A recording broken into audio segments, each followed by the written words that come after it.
राम बाबू, राम बाबू, अरे ओ राम बाबू, उठो। सुबह सुबह ड्यूटी करने आए हो या नाक में तेल डालकर सोने आए हो? जी सर, जी सर। क्या हुआ, क्या हुआ? राम बाबू, सुबह हो गई, अब तो उठ जाओ। अजय का लॉकअप खोल दो, उसकी सजा खत्म हो गई। जी सर, जी सर, अभी खोल देता हूँ।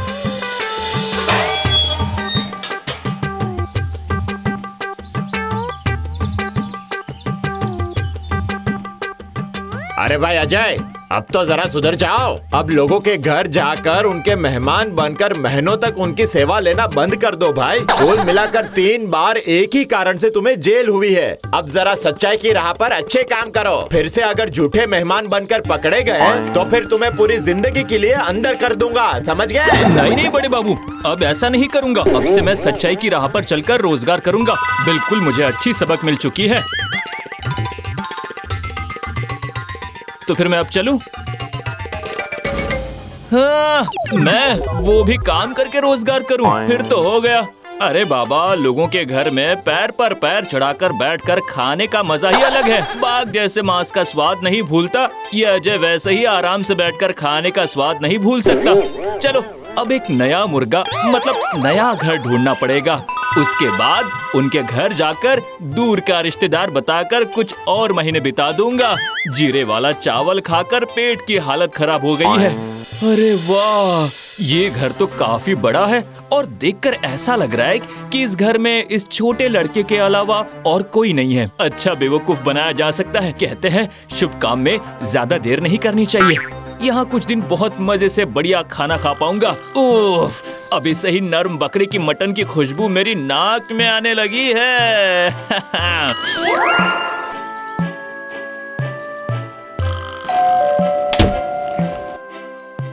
अरे मुन्ना, तू कितना बड़ा हो गया है मुन्ना। पिछली बार जब आया था तो तू कितना छोटा था। लेकिन मेरा नाम तो मुन्ना नहीं है, मेरा नाम अभी है। पता है, मैं तुझे प्यार से मुन्ना कहकर बुलाता था। वो तो तेरे बचपन की बात है। वो छोड़ो, ये बताओ मुझे पहचान पा रहे हो या नहीं? अरे मैं तुम्हारे पिताजी के मझले मामा के छोटे बेटे की संजली बुआ के बड़े भाई के काका का मंझला भाई हूँ। हाँ, पर तुझे ये सब कैसे याद होगा? तू तब काफी छोटा था। अब तो तेरे मूंछों की रेखा आ गई है। तेरे पिताजी ने मुझे कितनी बार आने को कहा था, पर मैं अब जाकर इतने सालों बाद वक्त निकाल कर आ पाया। देखना, तेरे पिताजी मुझे बहुत सुनाएंगे। चल, ये ले मेरा सूटकेस पकड़। हाँ, ले पकड़।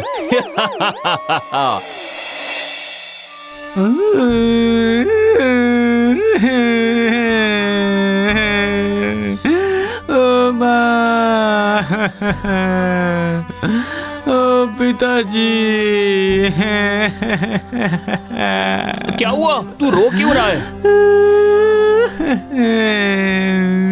अरे तू रो क्यों रहा है? ये तो बात बता। चाचा जी, मेरे पिताजी से अब आप डांट नहीं कर पाएंगे। क्या मतलब? अब मैं आपको क्या बताऊं चाचा। माँ और पिताजी मेरी परीक्षा में पास होने के लिए गंगा नदी में डुबकी लगाने के लिए गए थे, पर उसके बाद वो गंगा के नीचे चले गए।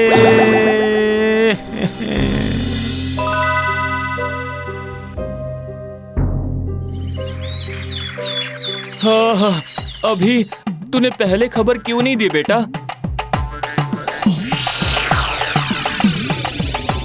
अरे वाह, यहाँ तो बिना मांगे ही बहुत कुछ मिल गया। शाबाश। माँ बाप नहीं है और घर में ये लड़का अकेला है।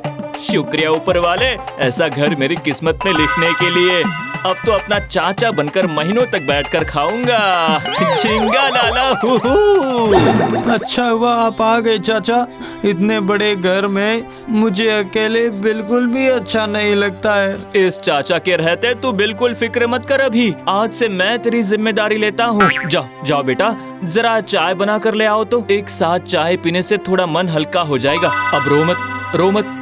मैं तुझे तेरे पिताजी की तरह ही पालूंगा। हाँ,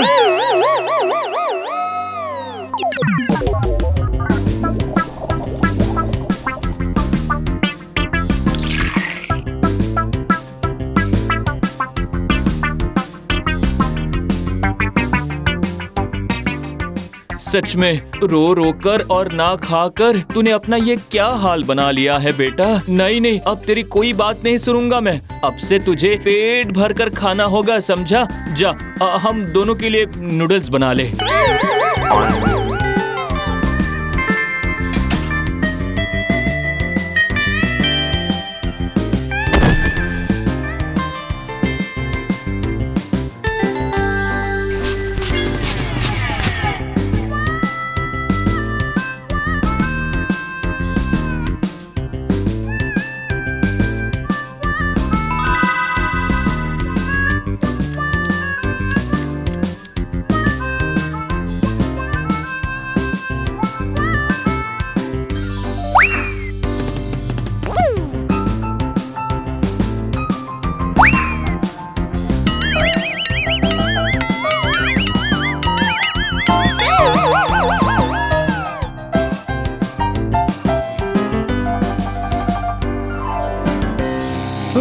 बाप रे, ये किस रिश्ते के चाचा हैं क्या पता। इनके पीछे चलते चलते तो मेरी खुद की ही जान निकल जा रही है। तूने कुछ कहा क्या?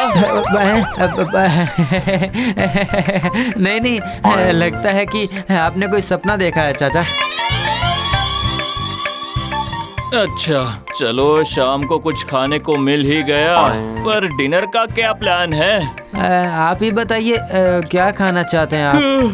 अब मैं बहुत उल्टा पुल्टा तो खाता नहीं, थोड़ा नरम बकरे का मटन और गर्मा गर्म चावल बना जाए तो कैसा रहेगा? लेकिन चाचा, मतलब वो घर में जितने भी रुपए पैसे थे वो तो सब शाम को नाश्ते में ही खत्म हो गए चाचा। लेकिन आप तो मेहमान हैं और आपको भूखे पेट रखना भी तो पाप है। अच्छा, मैं एक काम करता हूँ, हैं, मैं टीवी और एसी को बेच देता हूँ, ठीक है?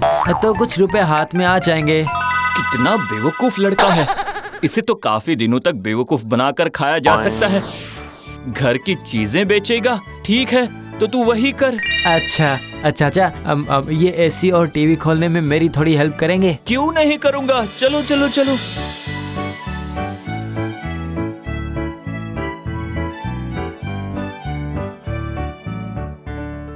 लेकिन चाचा, अब मैं ये सोच रहा था कि अगर मैं बाजार जा ही रहा हूँ तो एक डेढ़ महीने का सामान इकट्ठा ही ले आता हूँ। लेकिन इस टीवी और एसी से तो इतना सामान नहीं आ पाएगा। तो फिर आप एक काम करिए ना, हैं, ये पंखा, फ्रिज, अलमारी, फर्नीचर, फूलदान, शोपीस सब बाहर निकाल कर रखिए, मैं एक गाड़ी बुला कर ले आता हूँ। हाँ, ये क्या कह रहा है? 1 महीने का सामान? ठीक है ठीक है ठीक है, तू जा। इस चाचा के रहते तू बिल्कुल भी परेशान मत होना, जा।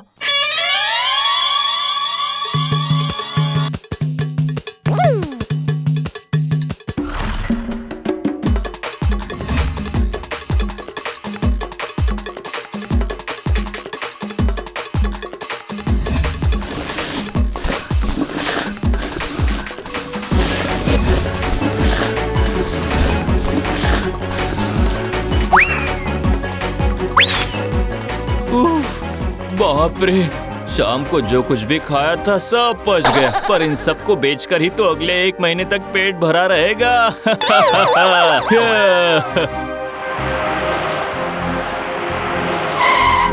हाथ लगाइए चाचा, सारा माल गाड़ी में भरना पड़ेगा ना। क्या?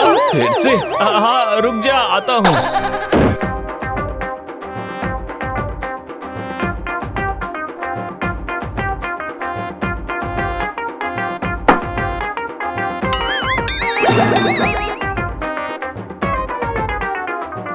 आज आपको बहुत काम करना पड़ा ना चाचा, आप थोड़ा आराम कर लीजिए। हाँ, मैं ये सब सामान बेचकर बाजार से आ जाता हूँ। अब मैं कहाँ बैठकर आराम करूंगा, चलो फर्श पर ही सो जाता हूँ।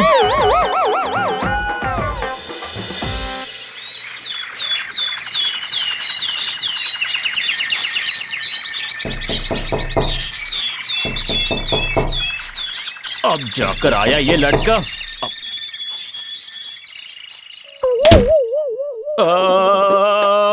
भूत। कौन भूत?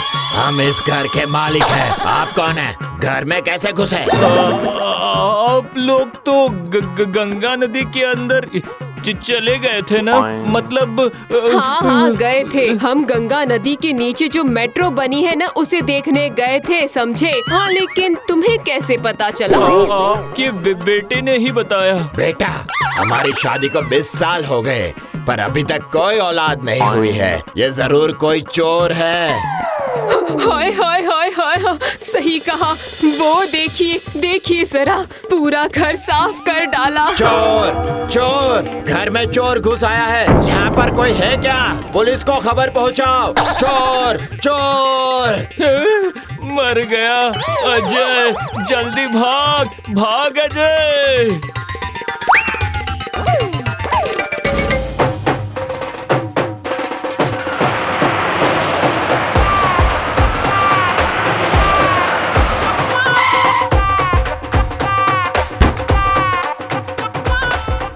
अच्छा, तुम फिर से?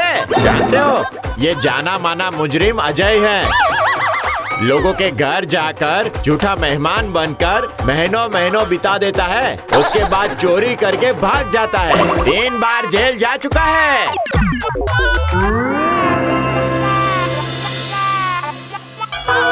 ओह, तू? यही तो वो लड़का है सर, जिसने मुझे बेवकूफ बनाकर सारा माल लेकर भाग गया। क्या? ये तो डबल धमाका हो गया। चल चल, अब तू चल। पहले तुझे जेल में डालूंगा, उसके बाद इसे देखता हूँ। और इसे ही कहते हैं नहले पे दहला।